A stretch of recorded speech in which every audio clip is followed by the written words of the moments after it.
भगत सिंह एक ऐसा नाम जो सुनते ही हमारे मन में गर्व की भावना जाग उठती है। उनका जीवन केवल एक कहानी नहीं है, बल्कि एक प्रेरणा है। एक ऐसा संदेश जो हमें सिखाता है कि स्वतंत्रता की लड़ाई सिर्फ एक संघर्ष नहीं, बल्कि एक विचार है। 28 सितंबर 1907 को पंजाब के बंगा गांव में जन्मे भगत सिंह ने अपने परिवार में देशभक्ति की गहरी जड़ें देखी थीं। उनके दादा दादी और माता पिता ने हमेशा देश की आज़ादी के लिए संघर्ष किया। यही कारण था कि भगत सिंह के मन में स्वतंत्रता की लालसा बचपन से ही अंकुरित हुई। जब हम जलियांवाला बाग हत्याकांड के बारे में सोचते हैं तो हमें याद आता है कि यह घटना कितनी दर्दनाक थी। उस दिन जब भगत सिंह ने निर्दोष लोगों का खून बहते देखा तो उनके मन में एक आग जल उठी। उन्होंने ठान लिया कि अब चुप रहना मुमकिन नहीं है। यह घटना उनके लिए एक टर्निंग पॉइंट बन गई। भगत सिंह ने महसूस किया कि क्रांति का रास्ता ही सही है। उन्होंने अपने दोस्तों राजगुरु और सुखदेव के साथ मिलकर ब्रिटिश अधिकारी जॉन सैंडर्स की हत्या की। यह कदम उनके लिए एक चुनौती थी, लेकिन उन्होंने इसे अपने देश के लिए एक बलिदान मान लिया। अब सोचिए, क्या हम में से कोई भी इतना साहस दिखा सकता है? 23 साल की उम्र में उन्होंने जो किया वो आज भी हमें प्रेरित करता है। 8 अप्रैल 1919 को दिल्ली की सेंट्रल असेंबली में बम फेंकने का उनका कदम और भी साहसी था। उनका उद्देश्य किसी को मारना नहीं था, बल्कि यह दिखाना था कि भारत अब और गुलाम नहीं रहेगा। उन्होंने खुद को पुलिस के हवाले कर दिया और अदालत में अपने विचारों का खुलासा किया। आप सोचिए, जब उन्होंने अदालत में अपने विचारों को रखा तो वहां मौजूद सभी लोग उनकी बात सुनने को मजबूर हो गए।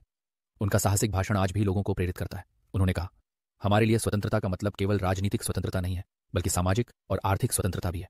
यह विचार आज भी प्रासंगिक है। जब हम अपने अधिकारों की बात करते हैं तो हमें यह समझना होगा कि यह केवल राजनीतिक मुद्दे नहीं है, बल्कि हमारे जीवन का हिस्सा है। भगत सिंह, राजगुरु और सुखदेव को अंततः फांसी की सजा सुनाई गई। 23 मार्च 1931 को जब उन्हें फांसी दी गई तब उनकी उम्र सिर्फ 23 वर्ष थी। लेकिन इस छोटी सी उम्र में उन्होंने जो किया वह आने वाली पीढ़ियों के लिए एक प्रेरणा बन गया। उनकी शहादत ने भारत के स्वतंत्रता संग्राम को एक नई दिशा दी। भगत सिंह का नाम हमेशा के लिए स्वतंत्रता संग्राम के स्वर्णिम पन्नों में दर्ज हो गया है।